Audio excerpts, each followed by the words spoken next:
Hello friends, welcome back to my YouTube channel wild whispering tales with Viju. Okay, तर आज आपण पुन्हा एक नवीन व्हिडिओ बनवतो आहे. पार्कमध्ये आलो आहे आज सकाळी. व्हिडिओ तसा आधीच बनवायला म्हणजे हवा होता. तसा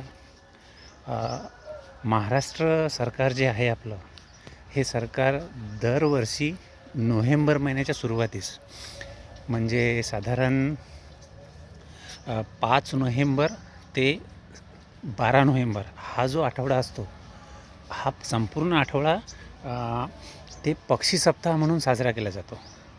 आता पक्षी सप्ताह म्हणजे नेमका काय, तेच आपण या व्हिडिओमध्ये बघणार आहे. पक्षी सप्ताह काय असतो, तो आपण का बरं साजरा करतो, त्याच्यामागचं कारण काय आहे, आणि महाराष्ट्र सरकार या पक्षी सप्ताहाला इतकं का बरं प्रोत्साहन देतं दरवर्षी. तर त्याबद्दल आपण आज माहिती जाणून घेऊया माझ्या व्हिडिओमध्ये. व्हिडिओला लाईक करा, सबस्क्राईब करा, शेअर करा आणि कमेंट करा. ठीक आहे, चला तर सुरुवात करूया. तर मंडळी, पक्षी म्हटलं म्हणजे आपल्या डोळ्यासमोर लगेच काय येतं? रंगबिरंग वेगवेगळे रंग, त्यानंतर सुंदर त्यांचे पंख, त्यांचं हवेत स्वच्छंदीपणाने उडणं, अशा विविध गोष्टी आहेत जे पक्षी म्हटल्याबरोबर आपल्या डोक्यात येतात. आणि खूप दिसायला सुंदर असे पक्षी, म्हणजे देवाचं एक खूप सुंदर असं बनवलेलं रूप जे असेल ते म्हणजे पक्षी. आता पक्षी म्हटल्यानंतर त्याच्यात विविध प्रकारसुद्धा आहेत, जसं की उडणारे पक्षी आहेत, त्यानंतर न उडणारे पक्षी पण आहेत काही, जसं की आपण पाहता येईल ज्याला आपण शहामृग किंवा इमू, कोंबडीचा प्रकार झाला. हे जे पक्षी असतात हे कीटक खाणारे असतात आणि हे म्हणजे जमिनीवरच राहतात. हे यांना जास्त उंचावरती उडता येत नाही. हे बघा, आता बागेत मला बोलतानाच हा समोर एक सनबर्ड दिसला आहे. बघा, हा दिसतोय तुम्हाला खाली, बघा गेला उडून. अतिशय असा काय म्हणता येईल, रेस्टलेस फेलो ज्याला म्हणता येईल, असा पक्षी असतो सनबर्ड. तर पक्षी सप्ताहाचं निमित्त नेमकं साधून हा व्हिडिओ बनवत आहे. पक्षी सप्ताह म्हणजे काय असतं बघा, 5 नोव्हेंबर ते 12 नोव्हेंबर हा एक आठवडा संपूर्ण महाराष्ट्र सरकार आपलं पक्षी सप्ताह म्हणून हे राबवत असतं. 5 नोव्हेंबरला आपले पद्मश्री अरण्य ऋषी आपण ज्यांना म्हणतो ते मारुती चित्तमपल्ली सरांचा जन्मदिवस हा आपण 5 नोव्हेंबरला साजरा करत असतो. काही महिन्यांपूर्वीच आता त्यांचं ते निसर्गात विलीन झाले असं म्हणता येईल आपल्याला. तर त्यांना महाराष्ट्र सरकारने पद्मश्री पुरस्कारसुद्धा दिलेला होता. तर त्यांचा जो जन्मदिवस असतो हा 5 नोव्हेंबर असतो. त्यांनी जवळपास वन खात्यामध्ये 37 वर्ष नोकरी केली. वन खात्यामध्ये 37 वर्ष नोकरी करून त्यांना त्या वनाचा आणि त्या सगळ्या अरण्याचा इतका लळा लागला होता की त्यांनी सेवानिवृत्ती झाल्यावरही जवळपास 20-25 वर्ष, म्हणजे असं एकूण 65 वर्ष जीवनाचे अरण्यात घालवले. म्हणून त्यांना अरण्य ऋषी असंही म्हणतात.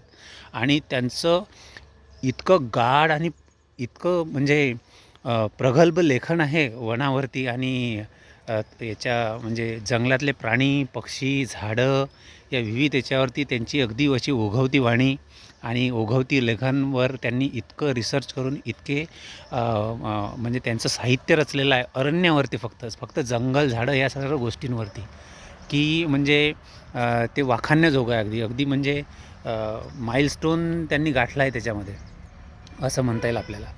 तर त्यांचा जन्मदिवस हा 5 नोव्हेंबरला असतो. आणि तिथून बरोबर म्हणजे 12ला, म्हणजे एका आठवड्याने 12 नोव्हेंबरला जन्मदिवस असतो जे बर्डमॅन ऑफ इंडिया ज्यांना म्हणतात, ज्यांची विश्वख्याती आहे बर्डमॅन म्हणून, ते आपले भारताचे डॉक्टर सलीम अली सरांचा जन्मदिवस हा असतो 12 नोव्हेंबरला.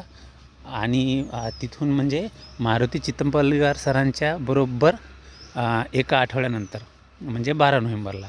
आता सलीम अली सर म्हटलं म्हणजे ते पद्मविभूषण राहिलेले आहेत, पद्मभूषण राहिले आहेत. भारत सरकारने त्यांना हे दोन्ही अतिशय मानाचे असे पुरस्कार प्रदान केलेले आहेत. तर हे पुरस्कार त्यांना मिळालेले आहेत. तसं त्यांचे म्हणजे त्यांनी शास्त्रीय जो अभ्यास असतो पक्ष्यांचा, हा प्रथमच इंडियात, मी तर म्हणेल प्रथमच शास्त्रीय अभ्यास कोणी प्रथमच केला असेल पक्ष्यांबद्दल, तर तो त्यांनीच केला आहे. त्यांचे विविध खंड मोठमोठे जर्नल्स प्रसिद्ध झालेले आहेत आणि खूप सुंदर अशी त्यांनी शास्त्रीयदृष्ट्या जी माहिती असते, म्हणजे पक्ष्यांचं नाव, ते कुठं दिसले असतील, त्यांचं इंग्लिश नाव, त्यांचं आपल्या भारतातील नाव, त्यांचा विणीचा काळ, त्यांची घरटे बनवायची पद्धत, त्यानंतर अशी विविध सर्व माहिती अगदी व्यवस्थित दृष्ट्या त्यांनी रचून जवळपास भारतीय उपखंडातील श्रीलंका म्हणजे पार्टिशनपूर्वी त्यांनी हे केलं आहे. म्हणजे तेव्हा पाकिस्तानसुद्धा भारतामध्ये होतं, जेव्हा फाळणी झाली नव्हती त्याच्या आधीपासूनचा त्यांचा अभ्यास आहे हा.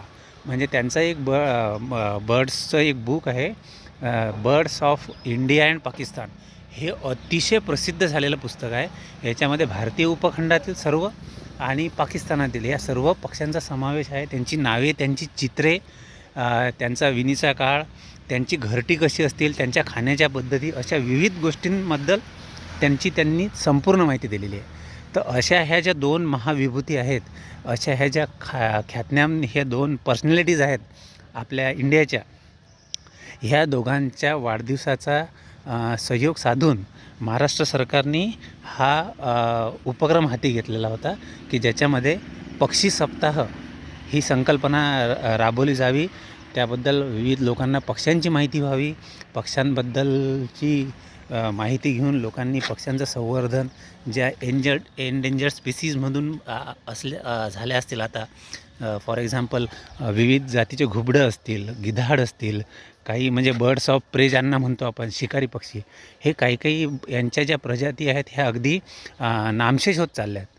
तर ह्या पक्ष्यांचं संवर्धन व्हावं, यांच्या संवर्धनासाठी चालना मिळावी, लोकांना पक्ष्यांबद्दलचं नॉलेज व्हावं, हे शेतकऱ्यांचे कसे मित्र आहेत ह्यांचं संवर्धन करून आपल्या शेतकरी बांधवांना किंवा ओव्हरऑल सर्व इकोसिस्टीमला, ज्याला आपण बायोडायव्हर्सिटी, जैवविविधता कशी ही टिकवता येईल आणि फूड चेन कशी प्रॉपर मेंटेन राहील. कारण की जर कीटक खाणारेच पक्षी नसतील तर जमिनीवरती मुंग्या, मुंगडे यांचं प्रमाण किती झालं असतं तुम्ही विचार करा. तर ही संख्या सगळी नियंत्रणात राहावी. कितीतरी घुबड अगदी अचूक उंदराचे स्थान टिपून कितीतरी उंदरांचा ते फडशा पाडतात. तर उंदरांची संख्या नियंत्रित राहायला पाहिजे, विविध सापांची संख्या नियंत्रित राहायला पाहिजे, कीटकांची संख्या नियंत्रित राहायला पाहिजे.